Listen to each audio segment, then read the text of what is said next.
This is the fun block, but we had to make it serious. So we'll start with the fun part at the very beginning, which is that The View's Sunny Hostin made some very interesting claims on her show, which just go to show you the brain worms that still exist within the liberal intelligentsia of how they view COVID in the United States as the national winds are shifting. Let's take a listen. 2.5 thousand people are still dying every single day from COVID. Why are we normalizing mass death like that? My friend Mehdi Hassan tweeted that.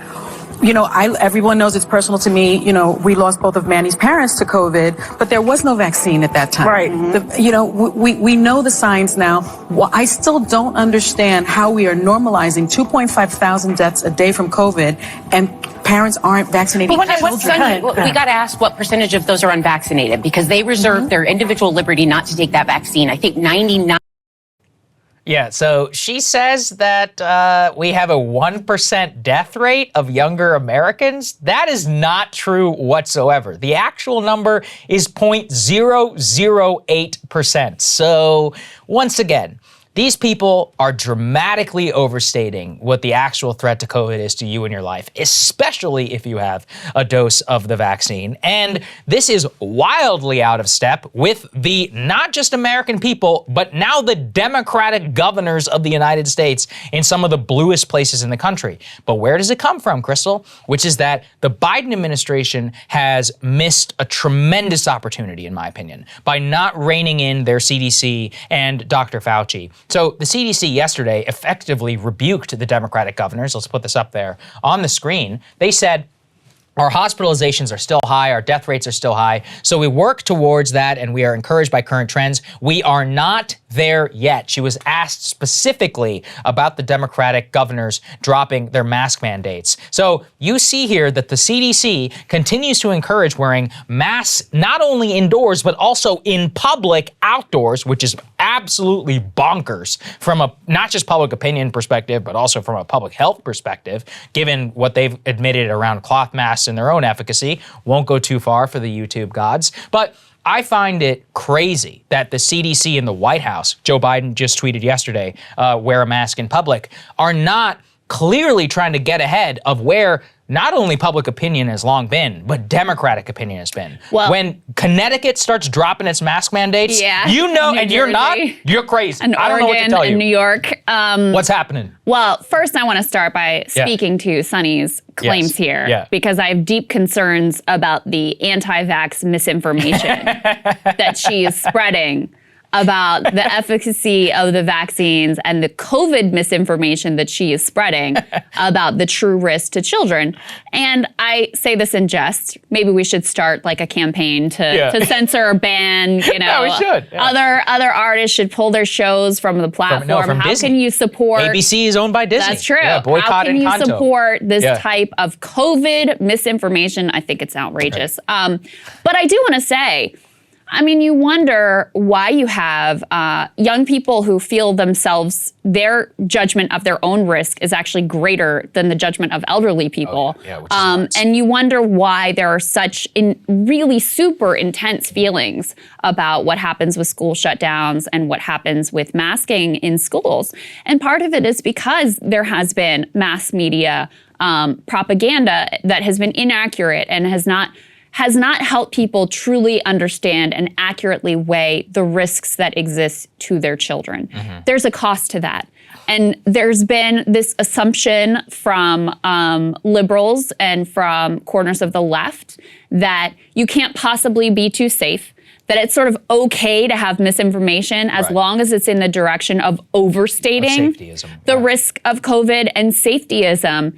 And there's not an acknowledgement that there were costs also to those measures that were taken, especially with regards to our kids. And, you know, it really bothers me, this like weaponization of children and her self-righteous, like, well, I'm not taking a chance with my kids, making it like people who say, hey, you know, the mask has been not great for my kid and I want the schools to be open, like they don't care about their children too. So I do find that disgraceful, and I find it unfair that misinformation that goes in the direction of, which I have a major problem with, downplaying the risk of COVID, downplaying the efficacy of the vaccines, all of that, that there isn't the same sort of condemning and concern and correction.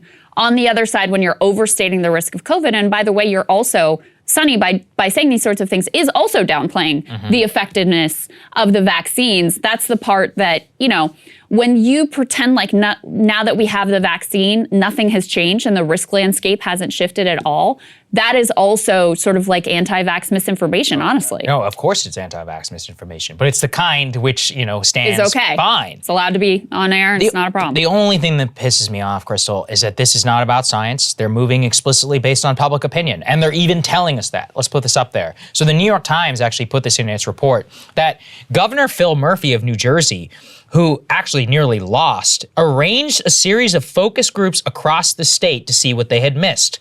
Check this out. Mr. Murphy's advisors were struck by the findings. Across the board, voters shared frustrations over public health measures, a sense of pessimism about the future, and a deep desire to return to some sense of normalcy. Even Democratic voters were warying of the toughest restrictions, growing increasingly impatient with mandates, feeling ready to live with the risk that remained, and as cases plummeted, the public health dynamics were shifting too. That is exactly what this is all about. It's not about the science. It is clearly about the general shifting public opinion, not only amongst Republicans and not even independents, but almost half of Democrats as well. Vast majority of the public feels exactly as you do. And the problem is that what's now happening is the most disgusting about face I have ever seen. And this is best shown in the case of Dr. Leana Wen, who she's frequently appeared on CNN. She was one of the first people to push masks for all, including mask mandates across the country, but in recent weeks has been one of the chief opponents of restrictions. Why exactly? Because she's a party activist. And National Review actually did a great write-up of this. Let's put this up there. Just 3 weeks ago, Dr. Leana Wen called for a tightening of mask policy, specifically saying that N95s and KN95s should be widely distributed and required in crowded indoor public setting. And now, just 3 weeks later, she has gone out and written an op-ed in the Washington Post saying that we need to get rid of most pandemic restrictions. Precisely why? She says that the science has changed. Krystal, nothing has changed in terms of the science of the last 3 weeks. Politics have changed. Politics has changed. The polls have changed. Not over a month ago, Glenn Youngkin was described as a genocidal maniac for giving parents the option to not have their kids wear a mask in school, and the freaks in Northern Virginia continue to go after him for that. But this shows you very clearly that they're trying to create this fake permission structure in elite Democratic governance, Krystal, where they can forgive themselves for their past sins, be like, oh, look, it was justified what we thought. And as you said, look, school closure in March, I get it. April, I still get it. May, things start to get a little dicey. Post-summer, I don't get it anymore. Yeah. But we can show forgiveness for the early days. Because we didn't know. Any American can. You pulled your kids out of school. Yeah. I told you should. I was freaking out. We had no idea what the risk was for kids at that point. Right. And what the I spread had was, N95 and goggles that I got on Amazon, okay? I was one of those people in early February. But it was very clear, very quickly, what was happening. And as the politics change, they continue to change. And the chief opponent to all of this is going to be the elite media, the Sunny Hostins of the world. And the whole point of this show is to show you these people are powerful. Don't underestimate it. I try to have sympathy for the, quote, freaks in Northern Virginia, as you put it, because they trust people like Sunny Hostin. If they want to do it, fine. But why are they forcing it on all of us? But there's two pieces. Yeah. There's one part that is noble and understandable, which is that they are genuinely concerned for their safety. They have been misled about the risk to themselves and to their kids. Mm-hmm. And so that's why they have such a strong reaction. The other part is less noble, which is this sort of class of people, the affluent suburbanite, their whole politics consist of displaying how virtuous they are. Yeah. There's actually a book out called Virtue Hoarders that's really great. Oh, really? Talks about exactly that. I need to read this. Yeah, okay. we should interview this woman. It's amazing. All right. But anyway, I think it's a good way of understanding the sort of politics there, where it's all about, let me display to you what a good person I am. It's this weird, I'm going to talk a little bit about this in my monologue today. Mm-hmm. It's this weird shift from liberal people engaging in things that have like collective action and this kind of like bootstrapping of politics to just be about like, I'm a good person, let me show you I'm a good person and let me demonstrate that in all the ways I possibly can. And that part is sort of less sympathetic in terms of your commentary on the quote Northern Virginia freaks. I'm sorry, everyone. All right. To many of the people in Nova. I've been thinking about it. I'm not trying to give you a hard time. I just been thinking about it. You know, when people won't come next to me in the grocery store as they got an N95 strapped to their face, I'm like, something's wrong with you, lady. I don't know what else to say. 7 in 10 respondents have said, it's time we accept COVID is here to stay and we just need to get on with our lives. And I think there's a few things. First of all, just the length of time. People get used to a certain level of risk. It's been 2 years. It's become like normal to accept there's some additional risk involved in this, having this virus circulating.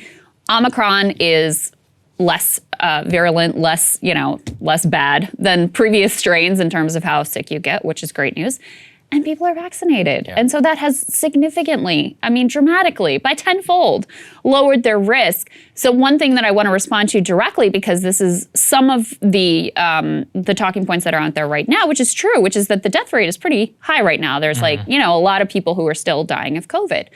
But those people are largely unvaccinated. Mostly unvaxxed and deeply unhealthy and so old. If you're vaccinated, then you really, and you don't have a lot of other comorbidities that put you at dramatic increased risk, you're good. Yeah. So that's the piece that I think to pretend like nothing has changed even after we got the vaccines is, again, its own form of anti-vax misinformation. Well said. And unfortunately, this continues to be spewed by the U.S. government. Jen Psaki continues to say that everybody should be wearing a mask, even in schools. Let's take a listen.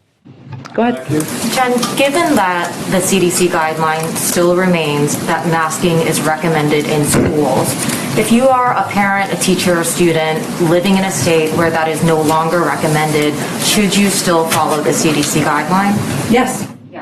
So even if the state is not requiring that you wear masks in the schools? Well, this is where we would advise any American to follow the CDC guidelines. And as Dr. Walensky said, and you referenced, they're constantly evaluating, right? Because the data is changing, the science is changing. It certainly is positive that case numbers have come down, hospitalizations come down, and they look at all of that information. That's why it's also important to note the difference between leaders who are saying we're going to leave it up to localities, local school districts to make decisions. No parent who wants to send their kid with a mask should be penalized. No teacher or who wants to wear a mask should be penalized. Nobody's being penalized for wearing a mask. That's ridiculous. In fact, it's the opposite, the people who aren't. But look, that continues to be the position of the Biden administration, Krystal. They are on the side of 25% of public opinion. I think they've got the worst of all worlds here because they're actually not satisfying the people who are like, the triple mask that's a good point. People. Right, because they're not mandated. They're not doing anything.